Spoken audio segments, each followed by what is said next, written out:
Magandang araw sa inyo mga banateros. At eto na nga, pag-usapan na po natin ang mga issue sa lipunan. Ako po, ang init pa rin talaga. Kahit po ngayon po ay Saturday, napakainit pa rin ng issue.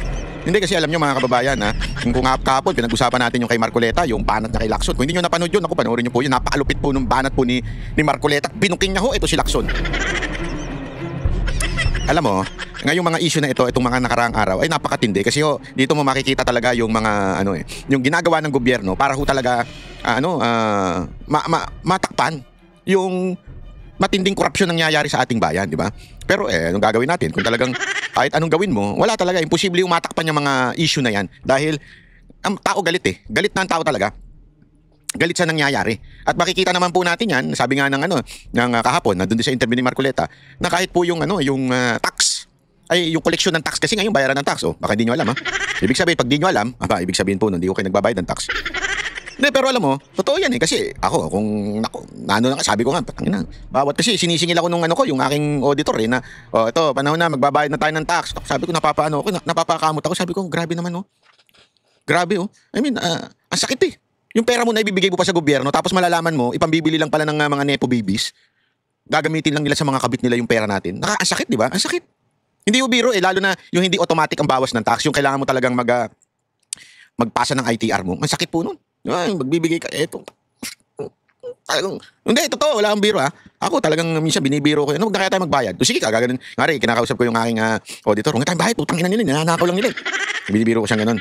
Sabi niya, sige, ikaw din, bahala ka. Pag-iinitan ka. Nakatutok sa inyo yung mga nasa gobyerno ngayon. Buti na lang, talagang nagbabayad ako. Kahit pa nagbabayad na ako ng tax.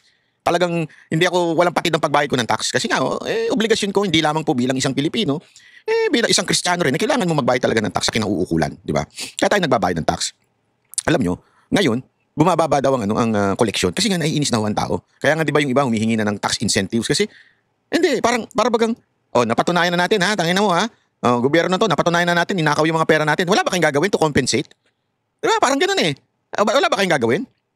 Sabi ko nga sa inyo. Kaya nga ito, meron itong balita na ito, na matindihong ba na to, Ito. Panoorin natin ito, Dahil ito, ladies and gentlemen, hindi lamang po dun sa tax na apektuhan. Pati ho sa pagtaas ng, kung OFW ka, masaya ka dito. Kasi malaki pera mo, napapadala mo. Pero kung taga dito ka, hindi ka nakakatuwa. Kasi, tandaan ninyo, pag tumaas ang dolyar, ang taas po ng bayarin. Ibig sabihin tataas lahat. Sumadsad sa mahigit 59 pesos ang halaga ng dolyar ngayong araw, ang pinakamababang palitan ng piso kasaysayan. Pinakamababa daw ayon sa kasaysayan ng bansang Pilipinas. Ito na ang pinakamababa. Hindi ko talaga makita kung anong apog ng mga bayarang vlogger, itong mga tanso na ito, para ipagtanggol pa si Marcos. Lalo na yung mga bayaran, di ba? Punta kayo kay Sir Jack, sa page ni Sir Jack. Meron siyang inireveal doon na isang bayaran. Kakadiri, yung nagbayad pa man din, kakilala ko. Yung binayaran, yung pambumabanat sa akin. Wala talagang tunay na kaibigan sa politika, mga kababayan. Hindi, meron kasi ako, wala akong problema magkaroon ako ng kaibigang dilawan, pinklawan, tanso, wala akong problema dyan, okay lang.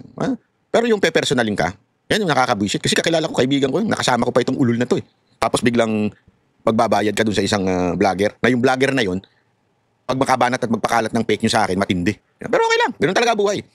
Pero ang hindi ko maintindihan, kung paano nila naaatim na ganito na nangyayari sa Pilipinas, bumabagsak na talaga ekonomiya ng Pilipinas, sumasadsad na, dumadausdus na, ika nga. Diba? Dumadausdus na, sabi nga ni Sangkay, na ibabangon tayo sa pagdausdus. Dahil sa Talano Gold. Dumadausdus na tayo, kaya pa nilang ipagtanggol ito si Marcos. Yun ang hindi ko maintindihan. Sa Bangko Sentral, posibleng sinasalamin nito ang pag-aalala ng merkado sa ekonomiya na apektado ng anomalya sa mga flood control project. Ang epekto nito sa presyo ng mga bilihin sa pagtutok ni Tina Panganiban Perez. Ang iskandalo sa bilyong-bilyong pisong kickback sa mga anomalyang flood control projects mukhang may tama na pati sa halaga ng piso. Ngayong araw kasi, nagsara ang palitan ng piso kontra dolyar sa all-time low na 59 pesos and 13 centavos. Alam mo, sa tingin ko hanggang hindi nasusolusyonan itong korupsyon, abot to sa 60. Hindi na ako makamahal na ng gadget na bibili natin. Patay tayo dyan. Dolyar, ang pinakamahinang level ng piso sa kasaysayan. Sa sa intraday trading. Sumampa pa ito sa 59 pesos and 20 centavos kontra dolyar. Sa isang pahayag, sinabi ng Bangko Sentral ng Pilipinas na posibleng sinasalamin nito ang pangamba ng merkado sa posibleng pagbagal ng paglago ng ekonomiya dahil sa mga kontrobersiya sa infrastructure projects. Ayon sa isang kongresista, makikita rito ang korupsyon, isa ring economic issue. Pero sa isang panahon kung saan mataas yung distrust, mataas yung nakikita na usapin ng corruption, Para lang pumantay yung tinitingnan ko kasi medyo hindi pantay. hindi tayo nasa-surprise na may ganitong epekto. So habang sinasabi ng iba that corruption is a political issue, more than that, corruption is an economic issue. Ayun. Hindi ko maintindihan bakit ini-interview pa ng media yung mga makakaliwa na alam naman natin sumusuporta sa mga kasamahan. Ha? Hindi kasi, kaya nga CPP, NPA, NDF yan eh. Magkakasama ho sila. Maaring legal sila, legal front nga, pero magkakasama pa rin. Kaya niyong tiisin yan, media, na itong mga ganito ini-interview nyo pa. Ang kasama nila, CPP, NPA, NDF ha. Yan ang pangalan nila. Hindi ko maintindihan bakit nyo pa pinag-aaksaya ng panahon nito mga ito. Ngayong nasa all-time low ang piso, hindi maiwasan ng mga consumer na mangamba. Hindi, sabi kasi naman nila, akbayan naman daw siya. Baka kasi sabihin ng iba dyan, hindi, tama ba? Akbayan ba to? Yan. Baka kasi, di ba parang breakaway group naman daw sila. Kasi yan ang, yung grupo ni Ontiveros, para di umanong breakaway group daw. Hindi naman daw talaga, di ba sabi nga ni Ka Eric, ito yung mga hilaw na komunista, something like that. Nakalimutan ko na what's the exact term. Pero gayon pa man, ganun yung kanilang ideolohiya di ba? Maaring hindi sila magkakasama in a sense na nag-uusap-usap, maaring ganun. Pero yung ideolohiya nila, iisa. Hindi maganda, mali para sa akin ha. Ng corruption, hindi tayo nasa-surprise na may ganitong epekto. So habang sinasabi. Ngayong nasa all-time low ang piso, hindi maiwasan ng mga consumer na mangamba. Ayon sa isang ekonomista, kailangan maghanda sa pagtaas ng presyo ng bilihin, Grabe. pero may mga makikinabang din sa paghina ng piso. Yung mga Tataas OFW. yung importation cost. Pero dahan-dahan, may konting pick up yan sa mga presyo ng bilihin. Umakit yung dollar, a little over 59 ngayon, sino makikinabang dyan? Yung mga kumikita in US dollars. Mga exporter, mga Uy, YouTuber. Dapat nga maging masaya ako eh. Pero hindi kasi ako masaya kasi ganun din eh. Alam mo, kaya mga kamag-anak ng OFW, di ba? Masaya kayo dahil yung inyong mga kamag-anak na nasa ibang bansa pag nagpadala, dolyar. Sabihin na natin, malaking pera. Pero remember, pangkalahatan, hindi yung laki ng pera nyo kasi may tataas din eh.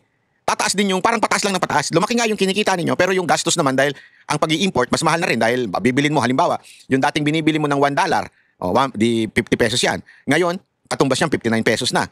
So, tumaas ng 9 pesos, di ba?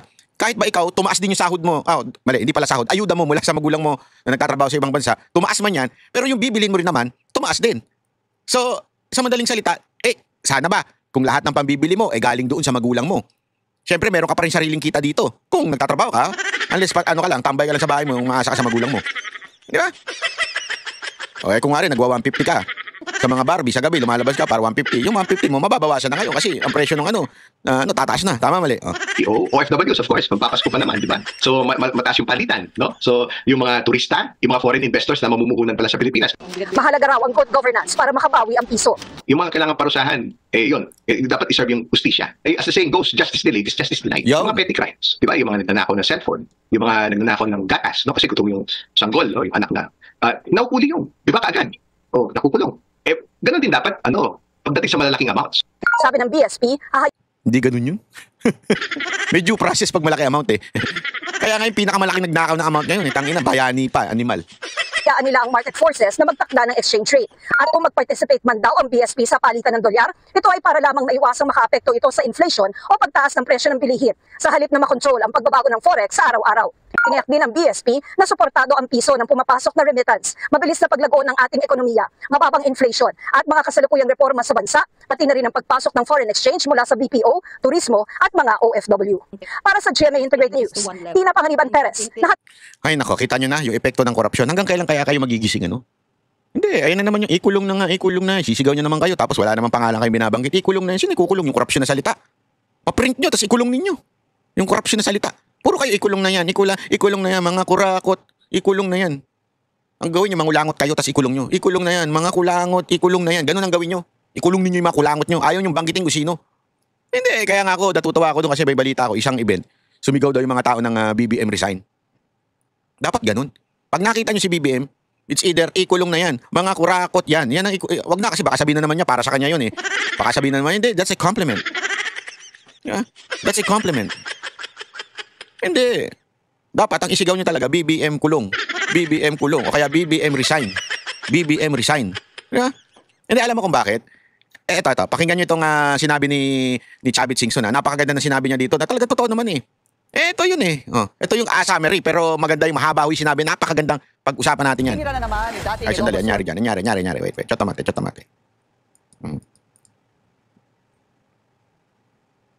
Wait lang. Yan. Hoy, yung contest natin ha. Sasabihin ko sa bandang gitna ngayon, kaya bandang hindi ko kasi iba diyan nag-aabang na sa ending eh. Hindi, abangan ano natin 'yan. Ito. Governor Chavez Singson, si PBBM, kaugnay ng anya ay pinakamalaking katiwalian. Naku Sa po. higit 17 minutong video statement, kinwestiyon ni Singson kung bakit lumalala pa ang pagbaha sa kabila ng paggastos ng administrasyon ng halos 500 million pesos para sa flood control. Grabe, Sinisi niya ito sa Pangulo na siyang nag-aproba raw at may hawak ng desisyon kung paano ginagastos ang pera ng bayan. Dagdag ni Singson, wala umanong malinaw na pambansang plano si PBBM laban sa baha at siya raw dapat ang mahiya. Sino ba ang may responsibilidad sa bansang ito? Hindi ba kayo, Mr. President? Ikaw ang may hawak ng kapangyarihan at ikaw ang pinakatiwalaan ng sambayan ng Pilipino. Pero ngayon, pinasok na ng korupsyon halos lahat ng ahensya ng gobyerno sa ilalim ng iyong pamumuno. Correct. At dahil sa pagkukulang mo, nilaglag mo lahat ang ginamit mo para mailigtas lang ang sarili mo. Ang tawag dyan ay isang mahinang leader. Isang mahinang nilalang. Totoo eh. Di ba ang ganda nung sinabi niya eh. Totoo naman, lahat ng ahensya ng gobyerno, hindi lamang po sa DPWH yan. Lahat ng ahensya ng gobyerno, ang tindi na ng korupsyon ngayon. Alam mo, nakakahiya na. Ewan ko, hindi, ako natatanong lang ako ha. Nahihiya ba kayo maging Pilipino ngayong panahon na to? Ako nahihiya ako eh. Nahihiya na ako kung maging Pilipino ngayong panahon na to. Lalong-lalo na pagtatanungin sa ibang bansa kung, anong lahi mo, ganun, where you from, ganyan, di ba? Pag sinabi mo, Pilipino ka, parang ano. Kaya minsan sinasabi ko na lang, I'm from LA. I'm from West Coast. Hindi, biro lang. Pero ito to, di ba, nakakaya na. Grabe kasi. Hindi ho biro eh. Hindi ho biro yung tindi ng korupsyon sa lahat ng ahensya ng gobyerno. Walang kaayusan. Karsada pa lang natin eh. Alam mo, gusto mo malaman ng korupsyon? Makikita mo yan sa karsada. Mula sa lubak, mula sa maayos, biglang magiging lubak, hindi na natapos. Mga construction na hindi na natapos sa karsada. Yung mga nakabalandrang, anong tawag doon? Yung mga cone na hindi mo na nakikita sa gabi dahil sa sobrang dilim, sobrang dumi. Alam mo sa ibang bansa, napakatindi nila pagdating sa safety, road safety, ang tindi nila. Di ba, sample ko nga lang sa inyo. Aside from sa Japan, marami pa sa Europa, ganun din eh. Sa Japan po, di ba? Talagang meron pa silang parang ilaw dyan ng tao na gumaganong-ganon ng kamay. Di ba? Sa atin, parang bahala ka sa sarili mo. Maglalagay sila ng yung orange cone na ang dumi-dumi na, so nawala na yung reflection niya. Una nga, pagkabili pa lang nun, hindi na ganun ka-reflected yung ilaw. Ibig sabihin, alam mong presyong mahal, pero mababa ang binili.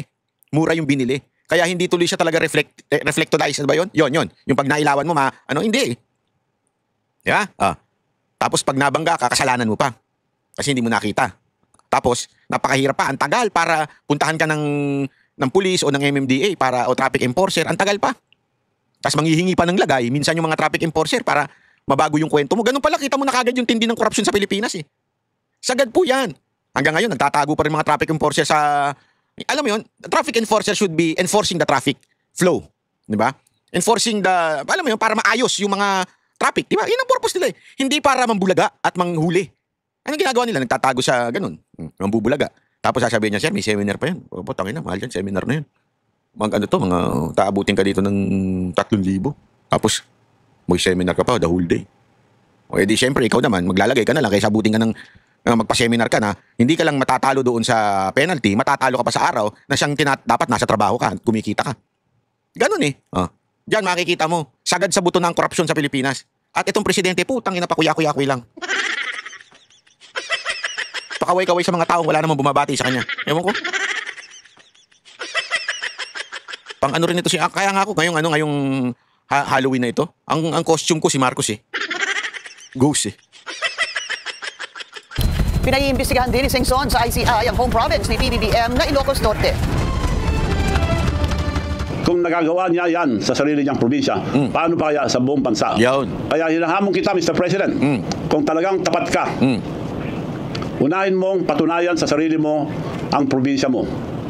Ipakita mo muna ang iyong kredibilidad bago mo ipasa ang sisi sa iba. Nako, gaya na totoo. Hindi, kasi gano'n naman ang ginagawa niya, di ba? Yung kesyo mahiya naman kayo, pero in reality, ang tinuturo naman, ang talagang meron namang kagagawan niyan, kapabayaan.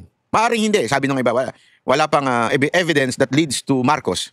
O sige, let's play along with it. Na wala pang ebidensyang nagdi-direct link kay Marcos na siya may kasalanan ng lahat ng korupsyon na ito. But the mere fact that you are the president, that the mere fact you are the leader of these corrupt agencies in our country, at dumaan sa'yo ito. Yung budget, sa'yo nagsimula, sa'yo din na nag-ending. The most corrupt budget in the entire history of our country. It starts with you and it ends with you. Tapos, the implementer of these budgets na bawat ahensya ng gobyerno, sino ang nag-appoint ng secretary? Sino ang leader? Di ba ikaw din? So, Mr. Marcos, ikaw dapat ang mahiya. Kasi kahit na sabihin na nating may mga insertion, yung mga congressman, at wala kayong magawa because they are the one na merong power of the purse. Diba? Sabihin na natin, ganun ang talagang eksena sa Pilipinas. Sila may power of the purse. But still, the purse is in your hands. Nasa kamay mo yan. Pwede mo naman pigilan eh. O eventually, i-veto mo yung mga insertion. Kasi nagawa ng ibang presidente yan, lalo na si Pangulong Duterte, nagawa niya yan eh. Nung nagkaroon ng matinding insertion, hindi pumayag, binito ni Pangulong Duterte yung budget. Naipit ngayon, di ba? Nagkaroon nga ng, naalala ko yan eh, nagkaroon ng parang mapapasa ba yung budget o hindi mapapasa o magkakaroon ng reenactment. Ibig sabihin na reenactment yung last year na budget. Paano ginawa? Bumigay din ng mga congressman eh. Bumigay din eh. Sabi, ay, di pala papasa ito kay Duterte. Kaya galit na galit yung mga congressman ngayon. Kasi nung time nila, nung time ni Duterte, hindi siya lagaano nakanakaw. Limited lang yung pagnanakaw nila. Hindi, alam mo, ito di ba, sinabi ko na ito sa inyo noon eh. Naikwento ko na sa inyo ito noon eh. Sabi ko nga sa inyo noon eh. Nung panahon daw ni Pangulong Duterte, talagang hirap na hirap sila magnakaw. May mga kilala tayong kontraktor, may kilala tayong mga politiko. Sabi ko sa kanila, ano ba, kamusta ba kayo nung panahon ni Duterte? Nung panahon ni Duterte, siyempre hindi mo masisiro yan. There's no such thing as zero corruption sa bansa. Okay? Maaari siguro kay Pastor Kibuloy kasi kita nyo naman yung kanilang KOJC compound. Talagang zero corruption, kaya napakaganda. Di ba? Pero ito, sa gobyerno, napakalawak nito, napakahirap magkaroon ng zero corruption. Pero gayon pa man, nung panahon daw ni Duterte, talagang grabe daw, tagong-tago daw sila. Hirap na hirap daw silang, alam mo yun, saan ba kami kukuha ng pera dito? Saan ba kami magninegosyo dito? Ganun yan eh. Oo. Kaya nung, tinanong ko kasi sila ngayong panahon na ni Marcos nung mga last 1 year ago, 2 years ago. If I'm not mistaken. Tapos ang sabi nila sa akin, alam mo ngayon, ang prinsipyo ng mga ngayon, ng mga kontraktor at ng mga congressman, itodo nyo na. Kasi hindi natin malalaman at ang hinala pa nga nila magiging susunod na presidente ay si Vice President Sara Duterte. So 6 na taon na naman silang gutom sa pagnanakaw. Oh, yan ang totoo. Kaya sabi nila, ngayon ang pagkakataon na magnakaw tayo ng todo-todo, isagad na natin. Wag na natin alam mo yun, wag na tayo itodo na natin ito. Ayun. Kaya alam ko na to eh. Alam ko mangyayari to eh. Di ba? Sinakinig. Kaya nga sabi ko sa inyo mga Banateros, dito kayo sa Banateros. Dahil dito sa Banateros, yung mga info natin, hindi ho nanggagaling kung kani-kanino. Sinabi ko na sa inyo nagkaroon ng, di ba, hindi ko lang pinangalanan siya, pero sinabi ko na sa inyo, isang party list eh, ang namumuno sa pera at talagang kinakamkam lahat. Hindi ko lang pinangalanan. Kasi alam mo naman yun, mahilig yun di ba, demanda. Di ba? No. Pero kita nyo ngayon, lumabas ang katotohanan. Tama, mali? So sabi ko sa inyo eh. Ay, nako, ito. Pakinggan nyo ito ha. Yung sinasabi kong ito na talaga susunod na Pangulo, pakinggan nyo. They are the reason they are Vice President and President. Ito kasi dumalaw. Ito yung yung may-ari nung Kamuning Bakery, naalala nyo yun, nagpa-interview si Vice President Sara Duterte. Tingnan niyo ha. President of this country. They are exceptionally good politicians. They are very good. Si Vice President Sara Duterte, when she came here, the effect on the crowds, I saw her effect on the crowds. I saw her impact and charisma. Not only towards the media. It was standing room only here. There's so many media, so many camera, and so many people lining up outside. Record number of people lining up. She has a charisma that is almost unequaled. Si Vice President Sara Duterte, I saw her effect on the people and the way she genuinely, sincerely enjoyed mingling with the people. I was surprised. There are so many people pushing, asking for a picture with her, selfie, want to shake her hand, want to touch her lang. Tapos I saw people crying. People who saw her, they would cry. A few of them became... Tigil tayo dito. Baka kasi sabihin ng iba, ganyan naman kayo mga Duterte eh. Mga panatiko kayo, paiyak-iyak pa kayo. Wrong. That cry is a cry for help. That cry is a desperate cry. Out of, alam mo yun, frustrations na nangyayari sa ating bansa. Na parang, BP Sara, ayusin nyo yung bayan namin pagdating ng 2028. Maawa ka na. Maawa ka naman sa amin. Yun eh. Ako yun eh. Sabi ko sa inyo, I really expect something. Even if I'm a Duterte supporter, magsasalita ako hanggang maging presidente si BP Sara Duterte. I will support her to the core. Talagang voluntary. I will support VP Sara Duterte hanggang sa kaduluduluhan. But, pag nanalo siya, I would really demand na magkaroon ng isang matinding revolusyon sa loob ng gobyerno. Ano ibig sabihin nun? Talagang overall. Hindi pwede itong yung same people, same shit. Magagalit ako pagka ganun. Kailangan talagang mapalitan lahat, maayos. Kasi itong bansan to, wala na. Tangina, wala nang hope. Kailangan na talaga ng isang matinding revolusyon sa loob. Maglagay ng talagang mga righteous people, righteous officials. Hindi lang yung dahil sumipsip nung panahon ng kampanya. Hindi. Dapat talaga yung mga matitinong magtatrabaho. Marami naman dyan yung talagang matinong nagtatrabaho. Yung magtatrabaho lang, hindi ako magnanakaw. Magtatrabaho lang. Sapat na sa akin yung sahod ko. Ganun. Dapat ganun ang kunin talaga ni Vice President Sara. At sana ganun talaga. Yan po ang dahilan kung bakit umiiyak ang tao. Out of desperation, malungkot, nalulugmok na kasi tayo na tayo sobra na, sagad na sa kabutuan yung ating korupsyon. Kaya naiiyak na at humihingi na ng rescue. Alam mo kung ba't ko nalaman yan? Kasi nung panahon na nagkausap kami pa ni Pangulong Duterte noon, alala ko noon sa ano ba to? Sa Davao, doon sa Kingdom. Hindi pa andun pa si Pastor, first time ko ma-meet si Pastor Kibuloy noon.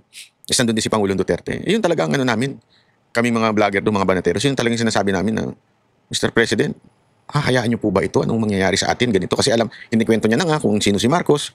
Pababayaan niyo po ba ito? Alam mo, may mga sinabi siya sa amin. Pero, kung kami nga, naiiyak din at that time. It doesn't mean, ina-idolize namin si Pangulong Duterte na parang Diyos. Hindi. Naiiyak kami kasi alam namin na, kasi doon pa lang sinasabi na ni Pangulong Duterte, wala, we're doomed. Babagsak tayo. Alam mo, doon pa lang, sabi ko, patay tayong bata ka. Ang tagal na nun, ha? Pero ganun, eto na, nangyayari na. Hysterical pa. Talagang sabi ko, santo ba? Talagang parang artista na parang santo na they love her. And yung staff ko, I saw the effect. And she is very good with the people. She has this common touch. She's like a movie star, charismatic person, very unique. And when she came here, during the Pandesal Forum of World Pandesal Day, her answers and conversation to the media, to me, very heartwarming, very down-to-earth, very non-politician effect. I was amazed. Her answers, like, I asked her, ma'am, there are so many problems in this country today. There are so many political problems, flood control, corruption crisis, economic crisis, price of rice crisis, everything crisis. What is, sabi ko, maiba naman to change the topic. What about your personal crisis? What was your worst personal crisis? How did you cope with it? What can you share? Nagulat ako, for somebody who looks very young, I googled immediately how old she was, 47 years old. Sabi niya, her crisis, aging. Nagulat ako, aging. Like pagkatanda. Okay. Nagulat ako because she doesn't look old, number one. Number two, that is one thing that everyone in the world will encounter or are encountering or struggling with or on a daily basis. I'm sure you ask your parents or grandparents, they have to struggle with it every day, every year. It's something sad happening na not big crisis, but it's a major crisis na very interesting. Totally unexpected answer, and the way she recounted it, very unexpected. She started by saying, every morning when she takes a bath, when she shampoos daw, her hair daw. Ang descriptive. Nahuhulog daw ang hair niya. 50 daw na bibilang niya. 5-0 na. Nag-worry tuloy ako for her. Everybody, alam mo, you could hear the pin drop in the entire place. Grabe Ang kaming media, ang kaming camera, then suddenly everybody was listening. Talagang you could literally hear a pin drop, the way she was narrating, the way ang galing niya magkwento. So that's actually interesting, Wilson, right? Yes. That time ba, nagsabi din ba sila that, ito lang yung topics na pwedeng pag-usapan, right, during this event, or hindi naman, wala namang bilin or anything? Very interesting. Yung mga assistants niya were telling us, pwede ba na the topic would be not too long because there will be many people lining up outside. Sana daw yung talk should not be too long. Okay. Tapos everywhere she goes kasi, people talk about politics. Okay. Everywhere she goes, people ask about politics. Siyempre, So mga assistants niya will say, baka this session would be less on politics and more about your event. Yeah. More about the bread, about food, about... And then like your question, you asked her personal life, right? But surprisingly, Okay. when the media kept on raising their hands, sabi ko, I could not accommodate all this media. They came all the way Eh, siyempre, here. tanong nila politika. Yes. So I asked her, and in fairness to her, walang problema siya. Wala siyang prepared questions, wala siyang sinabi, walang question na ganyan, wala naman. Bakit? May naalala ko yung ayaw umatin ng debate. Tama mali. Ayaw umatin ng debate, tapos nagpahanda ng question. Kasi nga, bobo. Pangalawa, may mga iniiwasan topic. Si VP Sara Duterte, sige lang, tanong kayo. Anong gusto niyong tanongin? And I was surprised, like, she was telling very personal stories that could relate to everyone. Okay. I think I could see why she is so popular and why the father is very popular. Number one, they come across as very authentic. They speak the language. They speak the language of every ordinary person. Okay. They don't parang speak over you. Parang some politicians, when they talk, parang they're reciting something to the... they're really, Okay. And Reciting to... Parang kilala ko tinutukoy niyo, sir, Reciting to the moon. Hindi, pero alam mo, eto yung may-ari ng Kamuning Bakery, try mong imbitahan si Marcos. Tingnan mo kung same response ng mga tao. Baka sumigaw pa na ikulong na yan, kaya sumigaw pa ng Marcos resign eh. O kaya si Ontiveros, itry mo rin. Tingnan mo. Try mo rin. Kasi may pangarap maging presidente. Try nyo rin yun, sir. Para fair naman. Iba effect, I don't know how to describe it eh. Yung charisma, the word charisma, meron siyang X factor. If there's an election today for any position, landslide siya. Amazing charisma. Okay. Totoo yan. Landslide. Sigurado yan. Alam mo, sigurado yan. Yung huwag kayo maniniwala doon sa di ba? Sinabi na nga ni Marcoleta yung sa survey. Yeah? Sa survey nga, hindi nga siya lumalabas. Lagi siyang kulelat, pero nag-top siya eh. Yeah? Kaya huwag kayo sigurado ako, sa 2028, lahat ng survey nabili na yan. Package na yan. Billion na yan. Tandaan niyo may billion silang flood control project. Billion na yan. Sigurado yan. Di ba? Sigurado ho yan. Oh. Kaya siguradong lalabas dyan, mababa si VP Sara Duterte. Huwag kayo maniniwala dyan.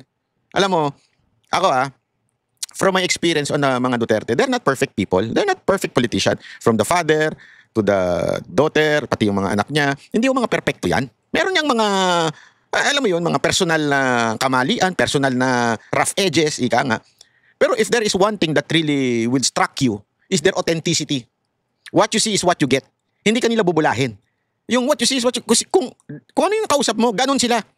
Hindi sila yung magpapakit sa'yo, babaguhin nila yung lingwahe nila just to look, alam mo yun, to look good. Hindi. Yan ang napansin ko sa mga Duterte. Siguro, nakuha nila yan sa tatay nila eh. Yung tatay nila, kahit minsan kinakabahan na yung naalala ko nung kinakabahan yung mga tagapagsalita ng Malacanang dun eh. Kasi pag bumitaw si Pangulong Duterte, yari kayo! Wala yan. Hindi yan, alam mo yun, take it as it is. Kaya gusto ko rin yung mga hirit ni Panelo nung time na yun. Take it as it is. Hindi na kailangan ipaliwanag yan. Yan na yan. Oh, that's a joke? That's a joke. Bakit maniniwala? Oh, pag sinabi niyang, that's a joke, but this one is true. Oh, alam mo yun, ganun. Yung mga anak din ganyan. Kaya nga kita nyo ngayon, kaya ang mahal ng tao eh. Kasi alam mo, ang tao, galit na ho sa mga mukhang babait.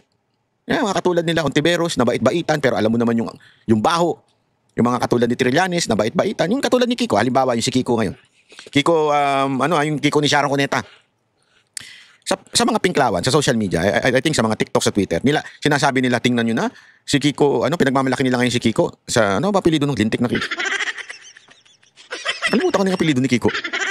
Grabe tanda mo na basta yung niya, yung senador, Kiko Pangilinan. Si Kiko Pangilinan, yung asawa ni Sharon Cuneta, sabi daw ng mga pinklawan, tingnan nyo na, ang baba ng kanyang salin. Naniwala naman kayo, alam mo, sabi nga ni Marcoleta, I think Marcoleta nga ba nagsabi nun? Ang salin, kasama dyan, supposedly, yung asawa mo. Sa pagmamayari ng asawa mo. Hindi lang ikaw. Hindi yung asawa si Sharon. Don't tell me, ganun lang kita ninyo. Hindi kasi marami nasasabi, pinapaliwanag ko nga, bakit ang laki ng pera ni Dito Lapid, ni Soto, at saka pangalan nito? Si Robin Padilla. Kasi dating mga artista yan. Malamang sa malamang, noong panahon na yon, may pera sila, sobrang yaman nila, di ba, artista? Kasi noong unang panahon, mayayaman ng mga artista. Hindi ngayon, wala na, latak na. Noong unang panahon, pagiging artista ka, marami ka talagang pera. Milyonaryo ka talaga. Lalo na mga ganyan, tipo nila Lito Lapid, nila Robin Padilla. O kahit si Soto, dahil alam naman natin si Soto, araw-araw yan. At production nila yung Itbulaga. So, hindi natin sila mabiblame na they have money. And there's nothing wrong kung marami kang pera. Wala namang masama ho doon. Tapos, siguro, nilagay nila sa pangalan nila kasi they're not planning to run sa office. Kaya nilagay nila sa pangalan nila. Tapos, eventually, nung tumakbo na sila, hindi na nila pwedeng tanggalin sa pangalan yun. Napaka-obvious naman. Diba? So, kaya sila mayaman. Walang problema doon. There's nothing wrong with that. Ang hindi ko mag-get si mga katulad ni Kiko Pangilinan na ang baba ng pero yung asawa niya, ganun. Remember sabi nila sa SALN daw, kailangan kasama yung asset din ng asawa mo. Mahirap si Sharon Cuneta. Dulo ko nyo kami. Anong kinaugnayan nito? Doon sa kwento kay BP Sara Duterte. Kasi nga po, ang mga pinklawan, especially yung mga politician, yung mga dilaw politician na yan, yan ang kanilang number one na katangian. Hypocrisy. They are so hypocrite. Pretending to be clean, pretending to be not corrupt, na parang Alama Rojas. Ganon yung nila, yung mag-iinom ng tubig sa yung ganong klaseng hypocrisy meron itong mga pinklawan eh. Magkakasama na ho sila dyan, sila Ontiveros, sila Pangilinan. And then hindi ko maintindihan, itong mga tanga-tangang Gen Z na to, Gen X, paano Gen Z? Nagpapaniwala kay 18 million lang. Lokohin. Di ba? Kaya ang mga Duterte walang ganyan. Kung ano yung meron, yun na. Hindi ho sila yung nagpapakit pa sila. Di ba? Kaya sila minahal ng taong bayan. At kaya siguradong sa 2028 mananalo silang presidente. Kaya dun sa ating contest, napa-Gcash sa unang tatlo, nasasagot sa comment section ha, hindi kay Ann Harot. Ito yung tanong natin. Hindi pa tayo tapos ha, baka kala nyo tapos na tayo. Hindi pa tayo tapos, marami pa tayong topic. Pero gusto ko ilagay sa gitna kasi yung iba nag-aabang sa dulo lang. Alam mo kung ano yung tanong natin? Ito. Sino? Balasi. Sino ang magiging presidente sa 2028? Daling question niya, pabilisan na lang ng type yan. Kailangan kumpleto ha. Sino magiging presidente sa 2028? Kailangan kumpleto. Ito pa. Panoorin nyo ito ha, matindi itong balita nito. Tawan-tawa ako dito, grabe sabi ko. Sablay talaga to si Marcos. Sablay talaga to si Marcos. Given our different national conditions, we do not always see eye to eye with each other. And it is normal for the two leading economies of the world to have frictions now and then. And in the face of winds, waves, and challenges, you and I... Naging babae si Xi Jinping? Hindi. Ini-interpret lang nung babae yung sinasabi ni Xi Jinping, ha? Ini-interpret niya. Baka lang sabihin ninyo, ba't naging babae si Xi Jinping? Hindi. Ini-interpret lang niya. Okay, talay. At the helm of China-US relations should stay the right course and ensure the steady sailing forward of the giant ship of China-US relations. I always believe that China's development goes hand in hand with your vision to make America great again. Over the years, I have stated in public many times that China and the United States should be partners and friends. The world today is confronted with many tough problems. China and US can jointly shoulder our responsibility as major countries. Grabe, no? Friendship sila, no? Friendship sila with America. Tingnan mo yung sasabihin ni Trump, ha? Pakinggan yung sasabihin ni Trump. And work together to accomplish more great and concrete things for the good of our two countries and the whole world. It's a great honor to be with a friend of mine, really for a long time. A friend of mine. Gago! Samantalang tayo, si Tariela, ajit na ajit. Gustong mangagat. Di ba? Si Tariela, galit na galit. Tapos yung feeling kakampi natin na Amerika, sabi nila, a friend of mine for a longest time. Patay tayo dyan. Now, if you think about it, the very, very distinguished and respected president of China, and we will be having... Ano ba yan, Marcos? Ano na? Anyari? Friendship sila. Tapos ikaw away ka ng away sa China. Patay tayo dyan. Gago! Ano na? So para kang pinahiya ni Trump. Hindi, ito na to. Para kang pinahiya ni Trump. Ikaw, dyan sa ASEAN, bumuka yung bunganga mo at bumanat-banat ka sa China habang si Trump, pinuri pa ang China. Pambira, oh. Para ka tuloy pinahiya. Lantaran. Hindi, isipin mo ha. Ito yung senaryo. Itong ASEAN na ito yung kaganapan kung saan inaayos ang lahat ng sigalot sa diplomasya, sa diplomatic Ito tayo, parang siga. Putang ina. Matapang kami, kampi namin ng Amerika. Ito kami. Ganyan ang dating natin, siga-sigaan. Tas nagsalita na. Angin na mikropono. Tabi kayo lahat dyan. Etong kasing na to, China na to. Inaano kami, kaya may kalabang kami. Di ba? Ano nangyari? Biglang pagbaba niya, nag-usap yung dalawa, China at Amerika. Sabi ng Amerika, my good friend, you are really respected and we would continue our friendship. Ano implication nun, Brad? Parang sinabi kay Marcos, hoy, tigil ka nga dyan. Yung kadaldalan mo, isang kawalang yan. Tumahimik ka, magkaibigan kami nito. Di ba? Parang ganun eh. Yes, of course, hindi ganyan ang pagkasabi. Pero, pambihira, pagkatapos mong talakan yung kaaway mo, na tapos yung kakampi mo, pinagmamalaki mong kakampi mo, yung kakampi mo pala biglang sasabihin doon sa kaaway mo, uy, friends tayo ha, we're good friends and we respect each other, we love you. Atay ka dyan. Some discussions, I think we've already agreed to a lot of things and we'll agree to some more right now. But President Xi is a great leader of a great country and I think we're going to have a fantastic relationship for a long period of time. Ay, nako, ayan na nga yung sinasabi natin eh. Wait lang po, importante. Chotomate.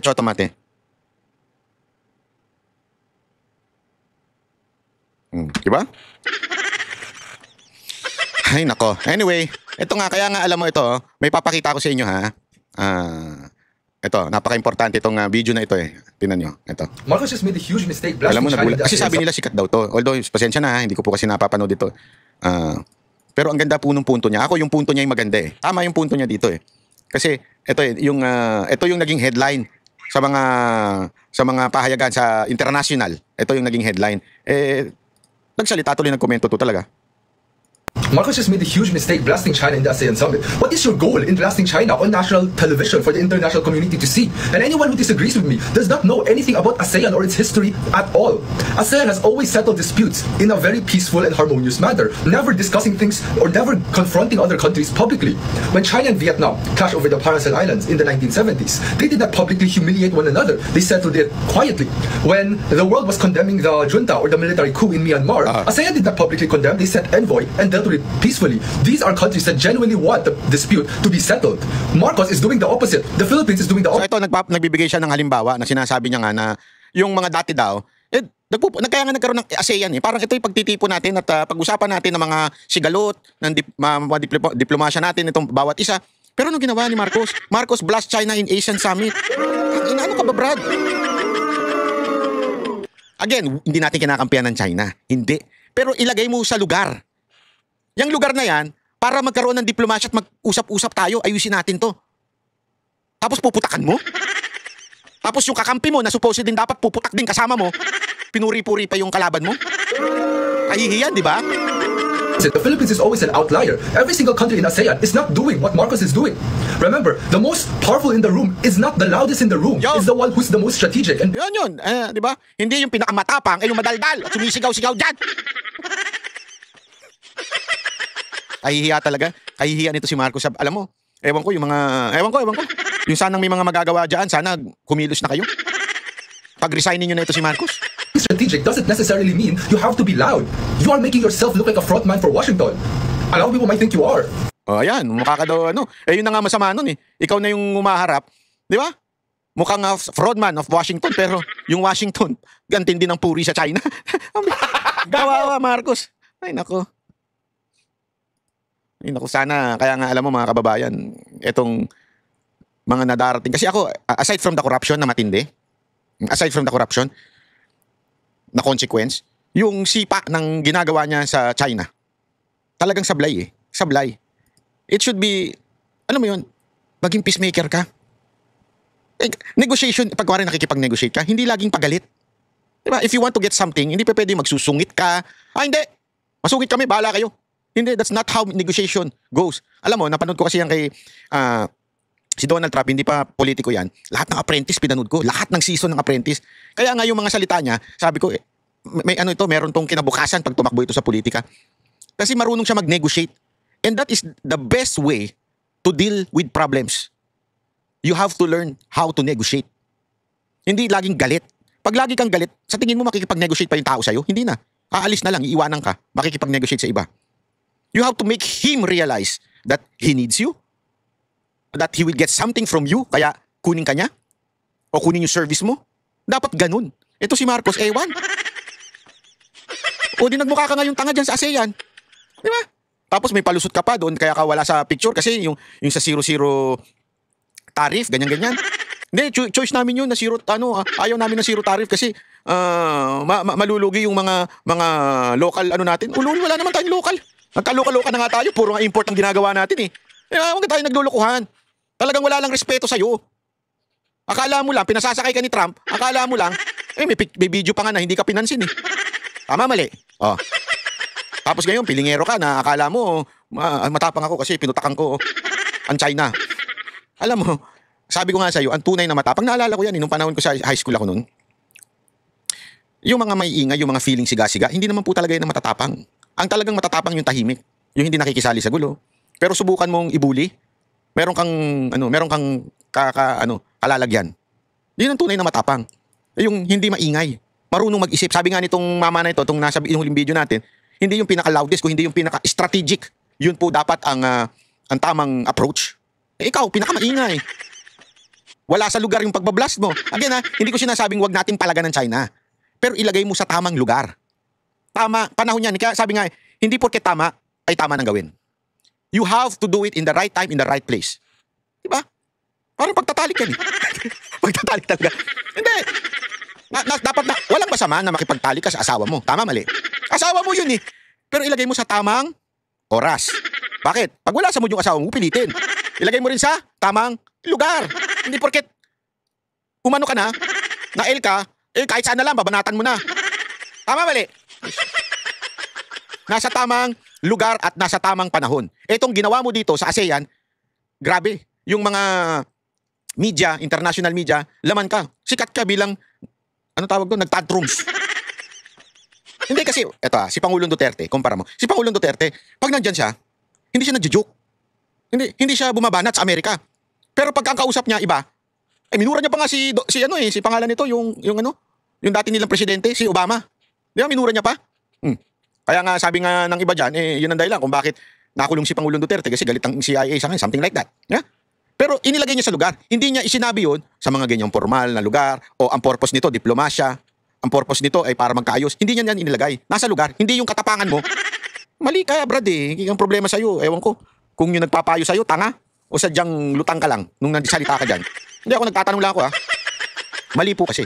Anyway, maraming salamat po. Kita-kita ulit tayo sa susunod na video.